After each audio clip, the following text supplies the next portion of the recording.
গোলাম মোল্লা রনি তার স্বভাবসুলভভাবেই তিনি যেমনটি বলে থাকেন তেমনটিভাবেই মজার ছলে অনেক কিছুই বললেন। কি বলবেন জনাব হাবিবুর রহমান হাবিব, যে উনি একই সাথে বললেন যে বিএনপির অস্তিত্বকে শক্তিশালী করার জন্য জামাত যেমন ভূমিকা রেখেছে তেমনি আবার জামাত তাদের পরগাছা, এটাও তিনি বলেছেন। আপনি কি বলবেন? তার মতো করে উনি বলেছেন, কিন্তু যদি বিএনপি যদি ৭৫ সালের ৭ই নভেম্বর সিপাহী জনতা তৎকালীন লেফটেন্যান্ট জেনারেল জিয়াউর রহমানকে যদি মুক্ত না করতেন, ক্ষমতার পাদরে না আনতেন, তাহলে এই জামাতের কোনো অস্তিত্ব থাকতো? জিয়াউর রহমানের ক্ষমতা আরোহণ না, তাকে তারপর ক্ষমতা অর্পিত না হতো, তাহলে কি জামাত আজকে জামাত হতে পারত?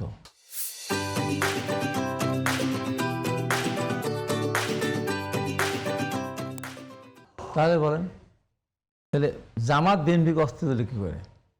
জিয়া রহমান ক্ষমতা মানুষের দ্বারা ক্ষমতা উনি পেয়েছিলেন বিধায়ী, উনি দেশের রাষ্ট্রপতি হয়েছিলেন, সেনাপ্রধান হয়েছিলেন, যার পরেই তো জামাতের পুনর্বাসন। তার আগে তো জামাত নিষিদ্ধ ছিল। শুধু জামাত নয়, আওয়ামী লীগ সহ বলা হয়, আওয়ামী লীগ সহ যে অনুমতি আসছে না জামাত। তাহলে ওর জন্ম কি তারা বিএনপিকে জন্ম দিল, শক্তিশালী করলো, না বিএনপির কারণেই তার জন্ম হইল? বাংলাদেশের জীবনে চোখে দেখতে পারতো রাষ্ট্রীয় ক্ষমতা, আজকে থেকে বড় কথা বলেছে। তারপরেও বলবো, যদি এটা মুনাফিক একটা দল, দেখেন এই দল কিন্তু 86-এর নির্বাচনের পূর্বে যে নির্বাচনটা করলো আওয়ামী লীগ এরশাদের অধীনে, তার আগ পর্যন্ত কিন্তু যুগপৎ আন্দোলন করলে পরে 7 দলের সাথে আলোচনা করতো। আর এদিকে ছিল 15 দল, 5 দল পরে ভাগ হয়ে গেল। 86-এর নির্বাচনে যাওয়াকে কেন্দ্র করে 15 দল ভেঙে 8 দল আর 5 দল হলো, 7 দলই থাকলো। এই মুনাফিকের দল বিএনপির থেকে এই জোট থেকে বেরিয়ে আসলো, বা জোট ছিল না, মানে একই সাথে হ্যাঁ, সেখান থেকে বেরিয়ে এসে এরশাদের নির্বাচনে গেল। এরা নির্বাচনে না যেত, এক আওয়ামী লীগ নির্বাচনে গেলে হয়তো সেটা অতখানি বোঝা পেত না, বা আরও এই 90 সাল পর্যন্ত আমাদের টানতে হতো না।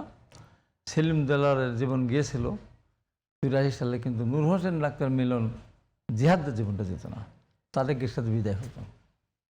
আবার 91 সালে যখন নির্বাচনটা করলো জামাত, সেখানে যেখানে জামাত শক্তিশালী, ওই আগের অনুসারেই সেখানে বিএনপি জামাতকে ছাড় দিল, যে কোনো 18টা আসন পেল। আবার যেখানে বিএনপি একটা শক্তিশালী জামাত দিল, সেখানে তারা আবার বিএনপিকে ছাড় দিল, যার মধ্যে দিয়ে বিএনপি রাষ্ট্রীয় ক্ষমতা যাওয়ার জন্য 151টা আসন পেল না। কিন্তু ইচ্ছা করলে অন্য কাউকে নিয়েও সরকার গঠন করতে পারতেন ম্যাডাম খালেদা জিয়া। তা না করে জামাতকে 2টা মহিলা সংসদ সদস্য দিয়ে জামাতের সমর্থন নিয়ে বিএনপি রাষ্ট্রীয় ক্ষমতায় গেল। জামাতের কিন্তু কোনো অপশান ছিল না 2টা আসন পাওয়ার, বিএনপির সুযোগ ছিল অন্য কাউকে দিয়ে, অন্য কারোর সাথে কাউকে কয়েকটা সিট নিতে পারতো, ওর কোনো ক্ষমতা নেই। এখানেও বিএনপি আবার পুনর্জন্ম দিল, মানে ওকে সংসদে 2টা নারী আসন দিয়ে সম্মিলিত করলো। দেখেন কেমন বেইমান। আবার 84-এ গিয়ে আওয়ামী লীগের বিরুদ্ধে আন্দোলন করলো। 94-এ যে আওয়ামী লীগের বিরুদ্ধে গেল, আওয়ামী লীগের বিরুদ্ধে যে একসাথে সংসদ থেকে পদত্যাগ করলো, যে আসন বিএনপিকে যে 2টা নিল, সেই 2টা সহ পদত্যাগ করলো। 94 সালের 30শে ডিসেম্বর সম্ভবত পদত্যাগ করলো, পদত্যাগ করে আন্দোলন করলো। এবং পরবর্তী সময় যখন নিরপেক্ষ তত্ত্বাবধায়ক সরকারের দাবিতে আন্দোলন হয়, ওরা বলে যে এই নিরপেক্ষ বা তত্ত্বাবধায়ক সরকারের নামটা ওদের দেওয়া, এর দাবি করতে গেল সাথে। আবার দেখেন এই মুনাফিকের দল ক্ষমতায় গেল, বিএনপির সাথে থাকলো 2001 সালে। এরপর যেই মহানির্বাচন হয়ে গেল, একদম ইউটার্ন। কি বললো?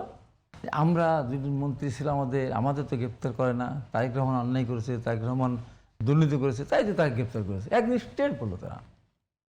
তারপরে যখন ঢাকা বিশ্ববিদ্যালয় এই যে আর্মিদের সঙ্গে ছেলেদের ফুটবল মাঠে গণ্ডগোল হলো, ওই সময় বিএনপি ছাত্রদল এরা মাঠে ছিল।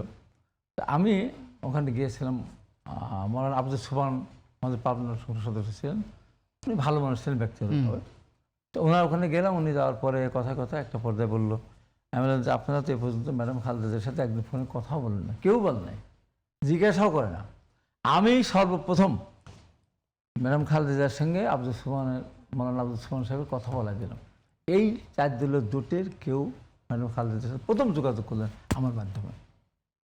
তখন আব্দুল সালাম বললেন তারা সব সিদ্ধ হইতে, ম্যাডাম আমরা আপনার সাথে আসি। আবার দেখেন, যেই নির্বাচনের সময় আসলো আপনার 2008 সালে, ম্যাডাম খালেদা নির্বাচনে যাবেন না, উনি জানতেন নির্বাচন পরিণতি কী হবে, কারণ সেনাবাহিনী প্রস্তাব দিয়েছিল ওনাকে, যা হওয়ার হয়ে গেছে, আপনি আমাদের বিরুদ্ধে কোনো ব্যবস্থা নেবেন না, আমরা আপনাকে রাষ্ট্রীয় ক্ষমতা নিয়ে আসবো। ম্যাডাম খালেদা বললেন না, তোমরা অন্যায় করেছো, তোমাদের সাথে আমার কোনো আপোষ নেই। তখন তারা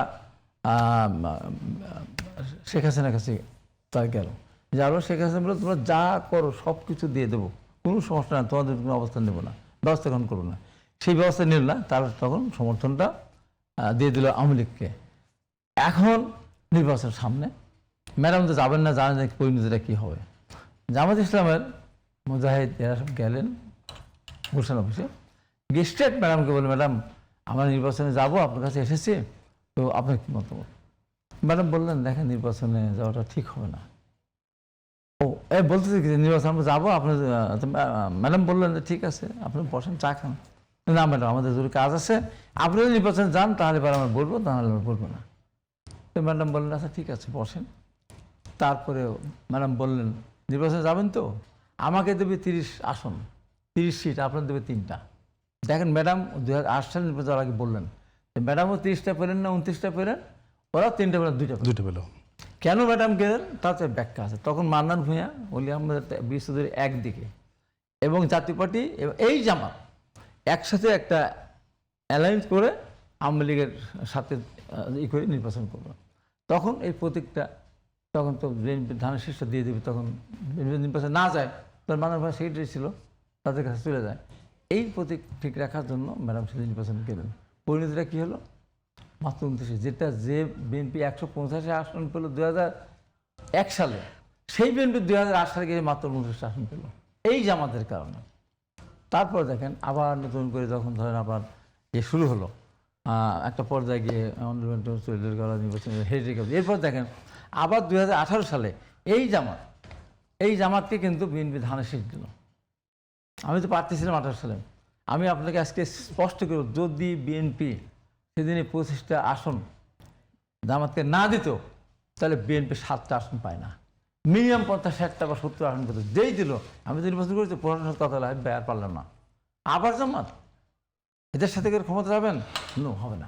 কিন্তু এবারে নির্বাচনে আমরা দেখলাম যে বিএনপি এবং জামাত আলাদা হয়ে, তারা তো জামাত তো প্রায় 70টার মতো সিট তারা জিতে দিল। এইবার তো কথা আসে, এই 70টা কেন 20টা আসনও পেত না, গোলাম মোল্লা রনি আমার সাথে একমত হবেন। যদি বিএনপির মুনাফেক বেঈমান বিশ্বাসঘাতক মির্জাফররা যদি 70টা আসনে না দাঁড়াতো, আবার যেখানে দাঁড়ায়নি সেখানেও যারা এমপি ছিল বা এমপি চেয়েছিল, তারা সরাসরি দলের সাথে বিশ্বাসঘাতকতা করে তার টাকাকে তারা দাঁড়িপাল্লা ভোট দিয়েছে।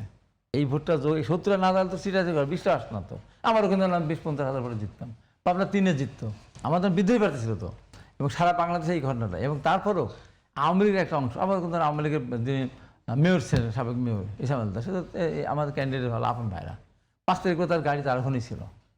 এই যে পারে বড় বড় কথা বললাম, হ্যাঁ আওয়ামী লীগকে সব আওয়ামী লীগকে সেটা তাই দিত। এই জন্য তারা 68টা আসন পেয়েছে।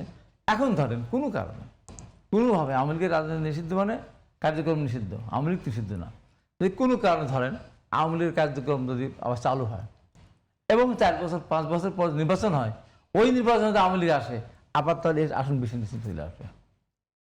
আওয়ামী লীগের ভোট, বিএনপির বিশ্বাসঘাতকদের ভোট, এই ভোট দিয়ে তারা 78 আসন পেয়েছে। তাদের ভোট কেন দেবে মানুষ বলেন তো ভাই? যারা স্বাধীনতা যুদ্ধে জনপদ ধ্বংস করে দিয়েছে, লক্ষ লক্ষ মানুষকে হত্যা করেছে, 2 লক্ষ মা নারী ইজ্জত সম্ভ্রম যারা বিসর্জন দেওয়ার ক্ষেত্রে জড়িত, যারা বুদ্ধি হত্যাকারী, এবং এই 15 বছর এবং বিগত 9 বছর এরশাদের আমলে একজন যদি জামাত শিবিরের কেউ আহত হয়ে থাকে, মারা যাওয়া তো দূরের কথা, তাহলে আমি টকশোতে এসে ওদের পক্ষে কথা বলবো। কিন্তু বর্তমানে এই 15.5 বছরে ওই 13 সালে তাদের যুদ্ধ অপরাধের দায়ে যে তাদের সাজা হলো, সেই সাজা ছাড়া এই তার বাদবাকি এই কয় বছরে একটা দেখান তো বিদ্যুতের দাম বৃদ্ধি, সারের দাম বৃদ্ধি, গ্যাসের দাম বৃদ্ধি, লোডশেডিংয়ের প্রতিবাদে মিছিল করতে করতে একটা লোক আহত হয়েছে, একটা লোক মারা গেছে, একজন না। সর্বশেষ 2023 সালের 28শে ডিসেম্বর, 28 অক্টোবর বিএনপিকে তছনছ করে দিল। আমি তো স্টেজে ছিলাম, আমার 2টা মামলার সাজা ছিল, তারপরেও আমি তো ছিলাম ওখানে। আর তারা কি আরামে নটডাপ করার ওখানে মিটিং করে চলে গেল। হ্যাঁ হ্যাঁ হ্যাঁ, আমরা মিটিং করতে পেরেছি, মানে তারা ক্ষমতা দিক করেছে। আতারটা কোন জায়গা পর্যন্ত ছিল। এবং দীর্ঘ 13 সালের পথে একটা আন্দোলন তাদের একটা লোক মারা যায়নি। গ্রেপ্তার হয়েছে কিছু গোপন বৈঠক করতে, গ্রেপ্তার হয়েছে তাদের মেয়েরা কিছু গোপন বৈঠক করতে, গ্রেপ্তার হয়েছে সাথে সাথে মিটিং করতে। আন্দোলন সংগ্রাম দেশের মানুষের স্বার্থের জন্য জামাত কোনদিন আন্দোলন করেছে বাংলাদেশ ইতিহাসে আছে? উন্নত ইতিহাস আছে? দেখাতে পারবে তারা? তো কেন ভোট দেবে? এই ভোটটা পেয়েছে এইভাবে, পেয়ে আজকে তাণ্ডবটা চালাচ্ছেন। চিরাং তাণ্ডব, আমার ঈশ্বর যে তাণ্ডব পরে পরে পরে দেখাবো যে নারায়ত্ব করে আল্লাহ আকবর বলে আমার অফিস ভাঙতেছে, ছবি ভাঙতেছে, গুলি করতেছে, ইয়ে বলতে এই মাত্র পুলিশের সামনে বোম পাড়তেছে। এটা একটা ইসলামিক দল? হ্যাঁ, ভাঙো, কিন্তু নারায়ত্ব করে আল্লাহ আকবর কেন? কত বড় মুনাফেক আপনি চিন্তা করেন। এই বাংলাদেশের রাজনীতি আমি বলবো যে একবার ওরা আওয়ামী লীগ তাদের নিষিদ্ধ ঘোষণা করেছিল, দ্বিতীয়বার আওয়ামী লীগ নিষিদ্ধ ঘোষণা করে আওয়ামী লীগের মৃত্যুপথ তখন আওয়ামী লীগ যাচ্ছে, তখন আরও 5 বছর আগে করতো। আর এখন আমি বলবো এই বাড়াবাড়িটা এইভাবে করতেই থাকে। আওয়ামী লীগ যদি 800 থেকে 1000 থেকে 1500 মানুষকে হত্যা করার দায় এবং 20 থেকে 30,000 মানুষ আহত করার কারণে তাদের রাজনীতির উপর নিষেধাজ্ঞা আসতে পারে, তাহলে যারা এই লক্ষ লক্ষ মানুষ হত্যাকাণ্ডের সাথে জড়িত স্বাধীনতা চায় না, তাদের রাজনীতি নিষিদ্ধ ঘোষণা করতে সমস্যাটাকে